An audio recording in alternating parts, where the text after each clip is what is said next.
నమస్తే welcome to Disha TV Telangana రాష్ట్రంలో ఒకవైపు టీచర్ అలాగే గ్రాడ్యుయేట్ సంబంధించిన ఎమ్మెల్సీ ఎన్నికలు జరుగుతున్న నేపథ్యంలో మరొక నోటిఫికేషన్ వచ్చింది.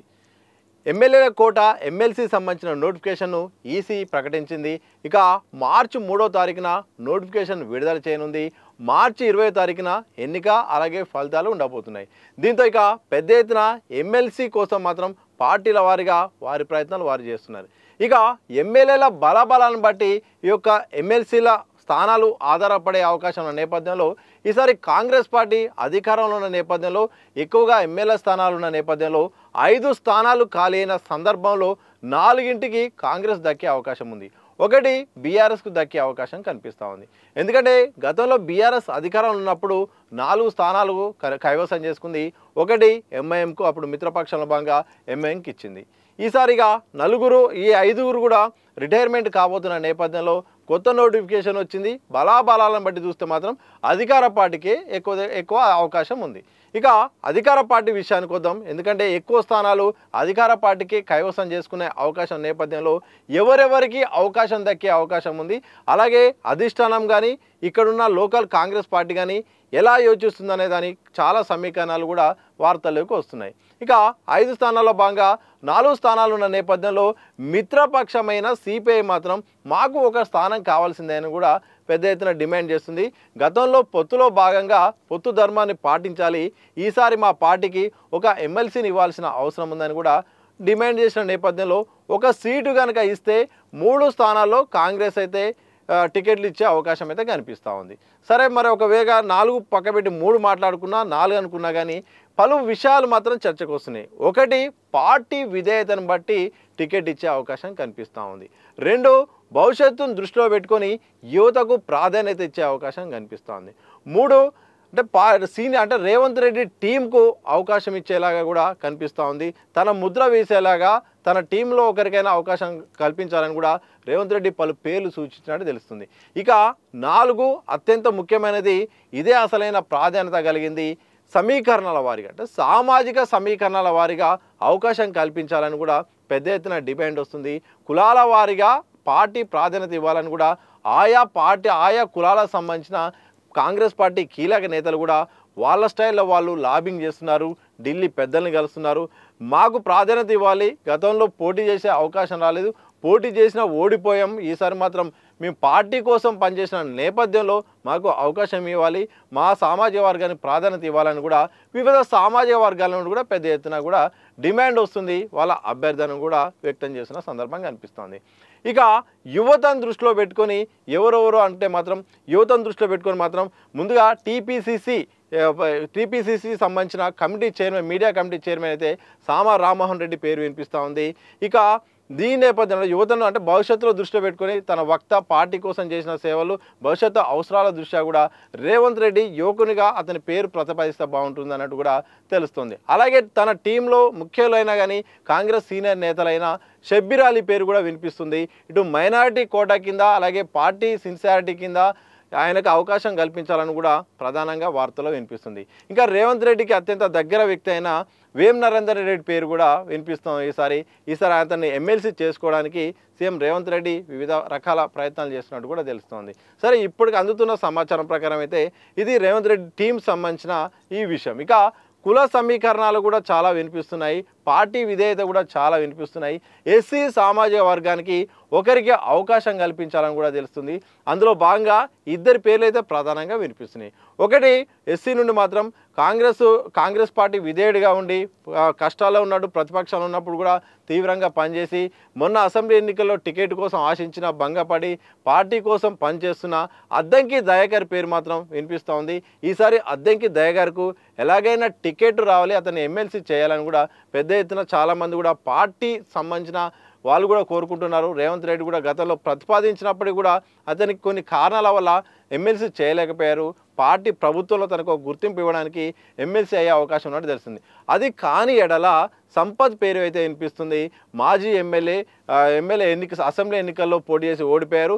అలాగే నాగర్ కర్నూలు టికెట్ ఆశించి కూడా భంగపడ్డారు. మల్లు రవి గారికి త్యాగం చేసిన నేపథ్యంలో ఈసారి నాకు కావాలి అంటూ కూడా వినిపిస్తుంది. ఏమో ఊహించని విధంగా ఎమ్మెల్సీ అయిన తర్వాత మంత్రివర్గంలో తీసుకున్న ఆశ్చర్యం లేదు. ఎందుకంటే మాదిగా సామాజిక వర్గానికి ప్రాధాన్యత లేదని కూడా పెద్ద ఎత్తున బయట చర్చ జరుగుతున్న నేపథ్యంలో ఏదైనా జరగవచ్చు. మొత్తానికి అద్దంకి దయాకర్ వర్సెస్ సంపత్ పేర్లు అయితే ప్రస్తుతానికి ఇప్పుడున్న దాని ప్రకారం అయితే వినిపిస్తూ ఉన్నాయి. ఇలా సామాజిక సమీకరణల బేస్ మీద ఎస్సీ సామాజిక వర్గం నుండి వినిపిస్తుంది. ఇక ఎస్టీ నుండి కూడా మాకు ఇవ్వాలి ఎలాగైనా అని కూడా ఇటు రాముల్ నాయక్ కూడా పార్టీని అడుగుతున్నది తెలిసింది. ప్రతిపక్షంలో ఉన్నప్పుడు కూడా ఎంతో కోట్లాడాను, అప్పుడున్న అధికార పార్టీకి వ్యతిరేకంగా ఆరోపణలు చేశాను, కష్టపడ్డాను, పోరాటాలు చేశాను, మా సామాజిక వర్గానికి న్యాయం కల్పించాలి, అందులో భాగంగా నాకు కావాలని కూడా రాముల్ నాయక్ అడుగుతున్నట్టు తెలుస్తూ ఉంది. ఇక ఎస్టీ ఎస్సీ పక్క పెడితే ఇక బీసీ అంశానికి వస్తే మాత్రం బీసీలో ఎట్టి పరిస్థితులు ఒకవైపు రాష్ట్ర వ్యాప్తంగా కులగణన అంశం చుట్టూ కూడా రాజకీయాలు నడుస్తున్నాయి. ప్రధానంగా చర్చ జరుగుతుంది.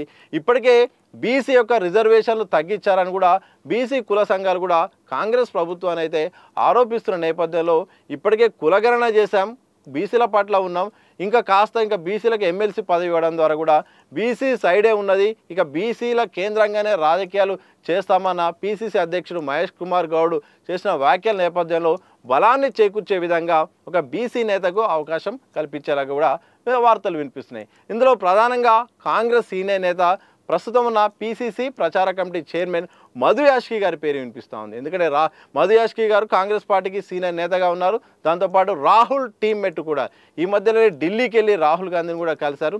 ఈ నేపథ్యంలో ప్రాధాన్యత సంతరించుకుంది ఒకవైపు ఎమ్మెల్సీ ఎన్నికల నోటిఫికేషన్ ఉన్న నేపథ్యంలో ఆయనను మరి దక్కే అవకాశం అనేది కనిపిస్తుంది. ఒకవేళ ఆయనకు దక్కని ఎడల ఒక యువకునికి అంటే నీలం మధుకు అవకాశం కూడా పేరు కూడా వినిపిస్తుంది. గత ఎన్నికల్లో పోటీ చేశారు, వేరే పార్టీ నుండి పోటీ చేశారు, టికెట్ ఆశించి భంగపడ్డారు, బీఎస్పీ నుండి పోటీ చేసి మళ్ళీ కాంగ్రెస్లోకి జాయిన్ అయ్యారు. ఇలా పేర్లు అయితే వినిపిస్తున్నాయి బీసీ సామాజిక వర్గం నుండి. ఇక మైనార్టీ విషయానికి వస్తే మాత్రం షబ్బీర్ అలీ పేరు అయితే ఇంతకుముందే మాట్లాడుకున్నాం. ఒకవేళ లాని ఎడల ఫిరోజ్ ఖాన్ అయ్యే అవకాశం అయితే కనిపిస్తూ ఉంది.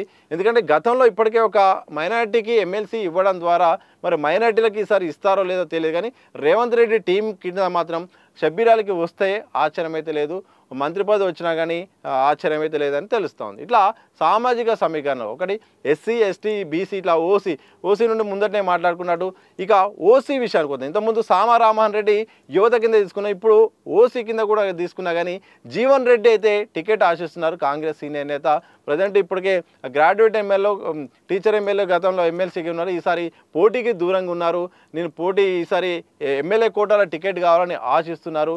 జీవన్ రెడ్డి గారి పేరు వినిపిస్తుంది, వేం నరేందర్ రెడ్డి గారి పేరు వినిపిస్తుంది, సామా రామ్మోహన్ రెడ్డి పేరు వినిపిస్తుంది. ఇలా చాలామంది అయితే ఈసారి అయితే పోటీలో ఉన్నారు. ఒక ఓసీ సామాజిక వర్గానికి మాత్రం అయితే ఈసారి అవకాశం వచ్చినట్టుగా కనిపిస్తుంది. అంటే పోటీ చాలా బాగుంది, అధికార పార్టీ అయిపోయింది, అధిష్టానం లాబింగ్ అయిపోయింది, పార్టీ విధేయత అయిపోయింది. ఊహించని విధంగా బీఆర్ఎస్ పార్టీలోని కీలకమైన వ్యక్తులు కనుక వస్తే మాత్రం వాళ్ళకొకటి త్యాగం చేసే అవకాశం ఉంది. కానీ ఇప్పుడున్న పరిస్థితుల్లో కేవలం 3 సీట్లే ప్రధానంగా ఉన్నాయి. ఒకటి సిపిఐకి వెళ్ళిపోయే అవకాశం అయితే కనిపిస్తూ ఉంది. 4 ఉన్నప్పుడు కూడా పోటీ ఎక్కువగా ఉంది, చాలామంది పోటీ పడుతున్నారు, ఎవరి స్థాయిలో వాళ్ళు లాబింగ్ చేస్తున్నారు. సీఎం కూడా తన మార్కు చూపించేలాగా 1 నుండి 2 స్థానాల్లో తనకు టీమ్మేట్లకైతే అవకాశం, తన దగ్గరగా ఉన్న తనతో పాటు ఉండే వ్యక్తులకు మాత్రం ఈసారి ఎమ్మెల్సీ చేయాలని కూడా చూస్తున్నారు. మరి చూడాలి ఏం జరుగుతుందో. కానీ అధికార పార్టీలో మాత్రం పెద్ద ఎత్తున లాబింగ్ జరుగుతుంది, ఆశావాహులు ఎదురు చూస్తున్నారు. ఈసారి ప్రభుత్వం ఉన్నది, పార్టీ కోసం పనిచేశాము, మాకు అవకాశం కల్పించాలి, విధేయత కోణంలో, యువత కోణంలో, కులగణన కోణంలో, వివిధ రకాల కోణాల్లో చూసి కూడా అవకాశం కల్పించాలని కూడా చాలామంది ఆశావాహులు అయితే ఎదురు చూస్తున్నారు. మరి చూడాలి వాళ్ళ కాంగ్రెస్ పార్టీ అధిష్టానం ఎవరి పేరును చెప్తుంది, మరి ఇక్కడ సీఎం రేవంత్ రెడ్డి సూచించిన పేర్లు చెప్తుందా, చాలామంది కూడా పార్టీపై నమ్మకం పెట్టిన వాళ్ళ పేరు చూపిస్తుందా, లేకపోతే ఊహించని విధంగా చివరి నిమిషంలో మారే పేర్లు కనుక సూచిస్తుందా, ఇలాంటి ఎన్నో ప్రశ్నలు ఉన్నాయి. చాలా అయితే పోటీ ఉంది. ఈ పోటీ ఉన్న నేపథ్యంలో మరి కాంగ్రెస్ సంబంధించిన ఎమ్మెల్యే కోట ఎమ్మెల్సీ అభ్యర్థులు ఎవరెవరు కాబోతున్నారో తెలుసుకోవాలంటే మాత్రం మరికొద్ది రోజులు ఆగాల్సిందే.